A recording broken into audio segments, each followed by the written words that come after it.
Surat educational એસોસિએશને સરકાર દ્વારા આપવામાં આવેલી કાયદેસરતાની ઉજવણી કરવામાં આવી હતી। આ પ્રસંગે નર્સરીથી કોલેજ સુધી અભ્યાસ કરતા વિદ્યાર્થીઓનું સન્માન અને પુસ્તક વિતરણ કરવામાં આવ્યું હતું। સુરત એજ્યુકેશનલ એસોસિએશનને સરકાર દ્વારા માન્યતા પ્રાપ્ત એસોસિએશન પ્રાપ્ત થયું છે, જેને લઈ અને ભવ્ય ઉજવણી કરવામાં આવી હતી। આ પ્રસંગે લસકાણા સ્થિત શ્રી સૌરાષ્ટ્ર પટેલ સેવા સમાજ જમનાબા વિદ્યાર્થી ભવન ખાતે કાર્યક્રમ યોજાયો હતો। આ કાર્યક્રમમાં અનેક આમંત્રિત મહેમાનો ઉપસ્થિત રહ્યા હતા।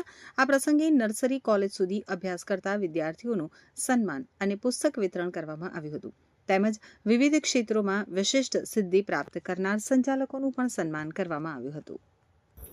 આજે અમે એક સુરત એજ્યુકેશનલ એસોસિએશન વતી એક ટ્યુશન ક્લાસીસના સંચાલકોના વિદ્યાર્થીઓનું ઇનામ વિતરણનું આયોજન કર્યું હતું, જેમાંથી દરેક સંચાલકના વિદ્યાર્થીઓને ઉત્સાહ વધે, ઉમંગ વધે તે માટે નર્સરીથી લઈને ધોરણ 12 સુધી અને કોલેજના વિદ્યાર્થીઓને પણ આજે અમે ઇનામ વિતરણ કરીને પ્રોત્સાહિત કર્યા છે અને દરેક સંચાલકોને પણ પ્રેરણા મળે એ હેતુથી અમે આ સરસ મજાનું ઇનામ વિતરણ કાર્યક્રમનું આયોજન કરેલું હતું, જેથી દરેક વિદ્યાર્થીનો ઉમંગ વધે અને આવનારા દિવસોમાં વધારે ઉત્તરોત્તર પ્રગતિ કરીને ઉચ્ચ શિખરો સુધી પહોંચે એ હેતુથી અમે સરસ મજાનું અમારા એસોસિએશનના પ્રમુખ દ્વારા આયોજન કરવામાં આવ્યું હતું। સુરત એજ્યુકેશનલ એસોસિએશનની અંદર ઝોન 1ના ઉપપ્રમુખ તરીકેની ભૂમિકા ભજવું છું।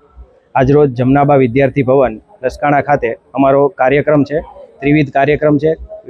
અમારા જે સંચાલક મિત્રો છે એ સંચાલક મિત્રોના જે વિદ્યાર્થીઓ છે એને સન્માન માટેનો કાર્યક્રમ છે। સાથે અમારા જ સંચાલક મિત્રોએ કોઈ વિશિષ્ટ સિદ્ધિ પ્રાપ્ત કરી હોય તો એ વિશિષ્ટ સિદ્ધિને સન્માનવાનો કાર્યક્રમ છે અને સાથે સાથે જે વિદ્યાર્થીઓએ ઉચ્ચ શિક્ષણમાં ઉચ્ચ પરિણામ મેળવ્યું છે તે વિદ્યાર્થીઓને સન્માનવાનો કાર્યક્રમ છે। આજના અમારા કાર્યક્રમની અંદર ખાસ સામાજિક અગ્રણીઓ, અમારા વિસ્તારના તમામ કોર્પોરેટરશ્રીઓ ઉપસ્થિત રહ્યા અને અમારા જે વિદ્યાર્થીઓ છે એમને પ્રોત્સાહિત પણ કર્યા અને સંચાલકોને પણ પ્રોત્સાહિત કર્યા છે।